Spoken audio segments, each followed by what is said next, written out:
Now, in terms of gun control, it's the two words that often polarize this country, even in times of tragedy.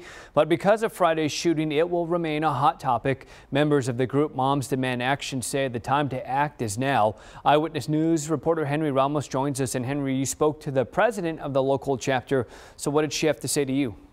Well, Phil, for starters, she says that their membership is going up because more people are demanding action, though she is hopeful that Governor Abbott and lawmakers will make sweeping gun reform changes this next legislative session.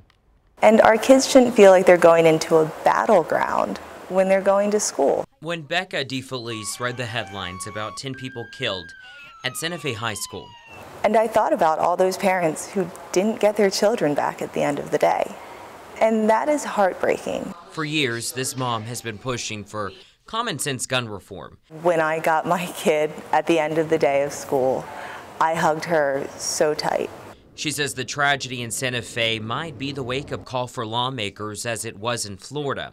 After the mass shooting in Parkland that killed 17, Florida's governor passed legislation on gun regulations.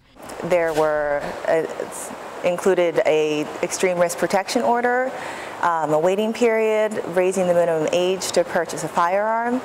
And really, I mean, my hope is that Governor Abbott has the moral courage to do the same, even with the opposition of the NRA. She says the fight for gun reform is only getting stronger. DeFelice says the local chapter has grown tremendously, especially right after Sutherland Springs.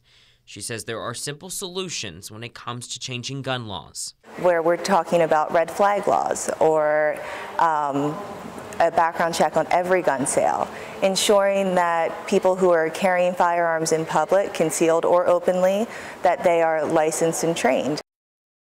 And the Moms Demand Action Group has a huge event called Wear Orange that is on June the 2nd. That is the same day as National Gun Violence Awareness Day, and we'll have more info on that event at kins5.com. Phil?